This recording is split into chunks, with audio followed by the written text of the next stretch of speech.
Rasa keadilan itu harus dirasakan oleh setiap lapisan. Nah itu. Jadi saya berharap Pak, saya nggak sedang marah Pak ya, saya cuman ini aja. Dan juga tidak sedang acting, ini beneran. Primus. Jangan Primus. Terima kasih Om Oji, Kakak. Baik. Bismillahirrahmanirrahim. Assalamualaikum warahmatullahi wabarakatuh. Bapak Ibu yang saya hormati, saya sedikit saja, tapi juga saya sependapat dengan kawan-kawan, khususnya berbicara tentang LPDP, ya. Karena kalau bicara anggaran yang 32 triliun yang disampaikan Pak Heru itu, saya kadang-kadang ketawa Pak dalam hati. Bapak yang menentukan anggaran kan, maksudnya yang mengatur fiskal kan Anda-Anda juga gitu loh. Nah, harusnya ditambahkan menurut undang-undang, karena memang mekanismenya seperti itu. Jadi terkesan tuh tadi cuman ngasih tahu aja, nggak butuh persetujuan, ya kan? Jadi kita harus memulai lagi, ya.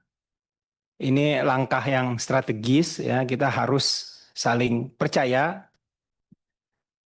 Semoga bisa lebih ke depan, hubungannya bisa jauh lebih baik, betul Pak. Baik, yang lainnya tentu saya tidak berbicara karena khusus saya memang lihat emang udah ngincer Pak Darto nih saya sebenarnya. Jadi bahan inceran ya, gitu. Udah gitu main kecil lagi. Mungkin karena kalian main kecil jadinya itu ada berani, gitu lah. Oh gitu, karena dipercaya, gitu kan. Baik, jadi begini. eh Apa yang dikatakan tadi Haji Charles itu dan Gus Imron itu, saya sependapat. Saya yakin juga yang hadir di sini termasuk semuanya sependapat. Ini masalah trust yang dibangun. Dan ini sudah berlangsung bertahun-tahun. Apakah LPDP butuh inovasi baru? Saya rasa ya, mekanismenya. Nah ini harus kita buat Pak, terobosannya. Sekarang ini kan nggak bisa ditutupi dari publik. Ini kan netizen ini teriak-teriak nih. Masyarakat diwakili oleh netizen ini teriak-teriak. Mereka punya hak yang sama. Tetapi tidak bisa mengakses. Jadi saya tidak berbicara soal timur lagi. Tetapi faktanya memang daerah timur itu lebih tertinggal. Jadi kalau misalnya yang 3,93 itu diberikan kepada timur semua, saya setuju. Karena ini masalah keadilan. Besar, iya. Beberapa tahun yang lalu juga lebih besar. Saya pernah 4 lebih, kalau tidak salah Pak Heru ya, atau 6 kalau tidak salah, 2-3 tahun yang lalu, seperti itu. Dan ini, Pak, kalau ini ada hubungannya Pak, dengan keputusan MK juga. Penerimaan anggaran pendidikan itu swasta juga. Artinya nanti ke depan ini efek dominonya adalah seluruh masyarakat, lapisan masyarakat ini berhak. Bahkan bukan tidak mungkin adalah nanti orang yang mau kuliah lewat LPDP saja. Tidak harus berprestasi, tidak harus tidak mampu, kan itu beasiswa tuh. Pertama, satu harus berprestasi, kedua tidak mampu. Tapi kalau saya boleh tekankan yang tidak mampu dulu Pak. Kadang-kadang yang berprestasi itu belum tentu tidak mampu. Karena di Indonesia itu yang berprestasi itu orang tuanya di atas rata-rata punya kemampuan secara finansial. Nah ini harus dipilah Pak. Nah terus juga LPDP ini kurang transparan kalau menurut saya. Ini kan cuma yang dilaporkan kepada publik itu setiap tahunnya cuma agregat saja yang diterimanya saja. Tapinya kemana, dari mananya. Nah ini perlu ke depan Pak, dibuka. Orang ini bagaimana nih diterima. Terus juga persyaratannya tidak perlu diperberat Pak. Nanti akan terseleksi dengan sendirinya.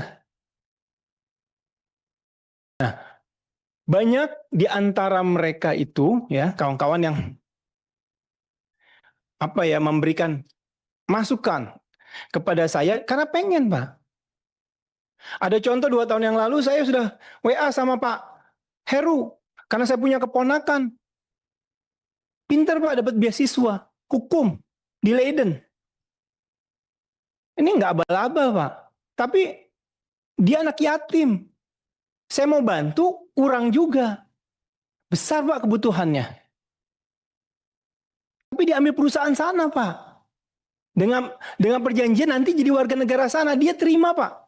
Walaupun dia dengan nangis-nangis kayak begitu. Ini fakta Pak. Itu saya Pak, anggota Komisi 11. Kalau punya privilege, ternyata tidak mempan juga ke Pak Heru. Apalagi rakyat Indonesia yang lain. Apalagi yang demo-demo kayak begitu. Nggak, mau dia S2, nggak mungkin bisa dapat. Kecuali punya akses. Nah, akses ini Pak, yang harus transparan. Maksud saya. Semuanya harus terbuka. Kita buka-bukaan saja. Dan sekedar informasi, saya tidak punya sosmed, jadi habis ini pakai buzzer diserang saya masih tetap tidur nyenyak. Karena saya nggak membaca. Itu. Kadang-kadang kan setiap lembaga instalasi punya pendukungnya, habis ini komentar kalau jadi sesuatu, tapi saya rasa itu sudahlah, tinggalkan. Bapak, Ibu, kita ada di jabatan ini bukan karena pandaian kita, Pak. Ini qadarullah, takdir Allah. Yang mau jadi di tempat ini, banyak yang jauh lebih baik di tempat saya ini, Pak. Lebih mampu. Kenapa saya? Mungkin saya bisa berbicara seperti ini. Begitu juga Bapak dan Ibu. Mohon maaf kalau saya sedikit, ya, bukan mau ngajarin. Bapak dan Ibu ini jauh lebih pandai. Tapi saya rasa ini cuman ingin mengeluarkan rasa keadilan. Rasa keadilan itu harus dirasakan oleh setiap lapisan. Nah itu. Jadi saya berharap Pak, saya nggak sedang marah Pak ya, saya cuman ini aja. Dan juga tidak sedang acting, ini beneran. Ya, jadi jangan-jangan ini. Dan ini kan karena Pak Darto kecil Pak, jadi agak berani saya. Gitu. Kalau ke inspektorat Pak Heru saya agak santun dikit. Gitu. Dan terakhir, Stan, ya. Siapa di sini kawan-kawan dari Kemenkyu lulusan Stan? Saya rasa banyak Pak ya. Dan berkarir, apalagi BPK. Hampir. Nah, ketua komisi juga alumni STAN. Pak Darto juga. Apakah waktu itu tinggalnya di mana, Pak? Di PJMI kan, Pak? Ngekos. Kenapa saya ketawa? Itu fakta ya. Iya, karena mereka mantan di sana. Saya tahu itu. Sekarang setelah COVID, ini aspirasi dari masyarakat sana. Saya penting rasanya. Itu bukan daerah pemilihan saya, Pak Ozi, kakak. Tapi ya, saya ke sana sholat, saya ditegur sama RW-nya. Mantan STAN ternyata. Gitu loh, bukan mantan STAN. Dia punya rumah kos-kosannya untuk orang STAN. PJMI itu, Pak, itu terkenal ya, tempat lesnya anak-anak Bintaro dan Cilduk. Ini kalau ada Pak Mekeng, anaknya aja les di situ, Pak. Jadi kalau mereka setiap yang belajar di sana, kalau weekend libur, dia tetap di sana yang dari daerah, itu buka les. Bahkan sorenya, malamnya buka les. Jadi ilmu yang dia dapat, langsung dia terapkan. Bahkan tidak hanya matematika, Pak. Bahasa Inggris pun lesnya di situ. Nah sekarang tidak ada itu. Innalillahi wa inna ilaihi roji'un. Ditutup. Dan masyarakat yang berinvestasi itu, dia bikin kos-kosan itu, gulung tikar. Ada yang masuk rumah sakit. Kenapa? Karena STAN bangun asrama. Bagaimana ekonomi ini bisa bergulir, Pak? Mata rantainya dipotong. Jadi saya rasa ya, Pak Heru ya, ini kawan-kawan nih mantan STAN, harus ada kunjungan nih, kunjungan spesifik ke PJMI. Lihat, apakah ada Bapak, ada Pak, namanya Pak Rio. Itu kena stroke, Pak. Waktu dia pikir karena demand-nya tinggi ya terhadap calon mahasiswa STAN ini, dia bangun 5 lantai nih. Karena kapan lagi pas COVID, ini waktu yang tepat nih, nggak ada orang, dia bangun nih. Dia pinjem bank, Ternyata tidak ada, kosong.